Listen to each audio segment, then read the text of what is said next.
Kia ora, ko whasmataho. Nā mai ki te whare, welcome to the House. After question time in Parliament today, MPs held an urgent debate into the issue of the recognition of Palestine as a state. We'll be attending the United Nations General Assembly meeting in New York next month when this issue is on the debating paper and will be set to speak to it. But can I just say this? Between now and then, we'll be weighing this decision carefully rather than rushing to judgment. If we find 6 of 68 government MPs with a spine, we can stand on the right side of history. That is completely unacceptable to make that statement. Withdraw it and apologise. No. Then leave the House for the rest of the week.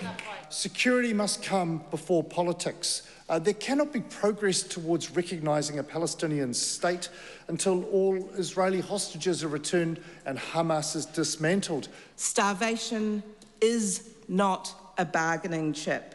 This abhorrent behaviour must stop. In 1948, when this country recognised Israel, it didn't have established borders. This is ethnic cleansing.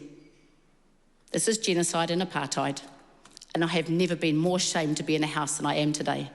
There were speeches from every party in the House, except for the National Party, which neglected to take any of its due calls. But arguably, that party's response to the issue had already been covered in question time. Somewhat. Does he agree with the Minister of Foreign Affairs that, quote, there are a broad range of strongly held views within our government, end quote, and if so, who in the government is opposing recognising Palestinian statehood? There is a broad range and strongly held views across our whole of our society and across the whole of New Zealand.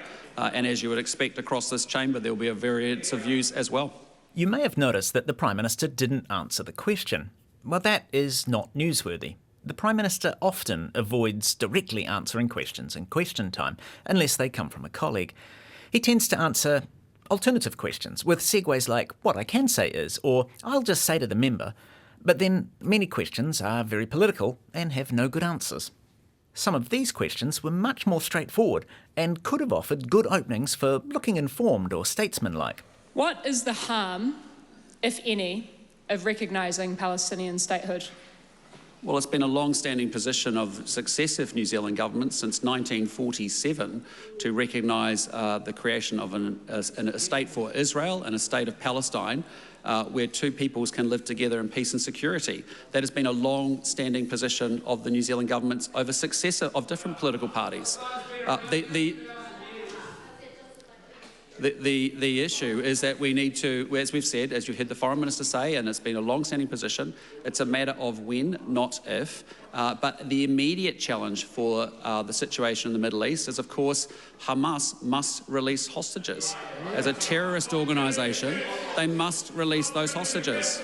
Secondly, Israel must allow unfettered humanitarian access into what is an absolute catastrophe, and there must be a ceasefire and diplomacy and dialogue. The next one had a more overtly political phrasing, but still afforded options for an answer. Is the Prime Minister aware that Israeli hostages have been offered back multiple times and Israel currently holds approximately 10,000 Palestinian prisoners? Sorry, I'm not going to respond to that question. That's not what I've been briefed on. In the Prime Minister's defence, these questions, and later ones from Te Pāti Māori, were follow-ups from a very general opening question, which meant that he didn't have a warning that questions on this topic were coming today. But that was always a strong possibility. And the topic had been asked about and debated in the House multiple times this term, so it's not like it's coming out of nowhere. Is the Prime Minister aware, then, of our obligations under the Genocide Convention, and if so, what are they? Don't you just love a quiz question? Yes, and what I say to the member is I would be very careful throwing terms like genocide around. It's very important that the right bodies that we support under the international rules-based system, the ICJ and the ICC, are those closest and are the appropriate bodies which we fully support to make those determinations. For extra quiz points, the signatories to the UN's Convention on the Prevention and Punishment of the Crime of Genocide undertake to prevent as well as to punish genocide. I suppose it's kind of there in the name. Later in question time, there was another set of questions on Gaza, this time from Te Pāti Māori. The questions mostly weren't particularly well constructed, but Luxon did manage his best response of the day with something approaching an actual answer, which is, after all, the whole point of question time. Why is the Prime Minister allowing the government to delay recognition of the State of Palestine until September? Well, it's a government that wants to weigh up its position over the next month. We acknowledge that some of our close partners have changed their position, others have not. We will work our way through the process as we outlined yesterday.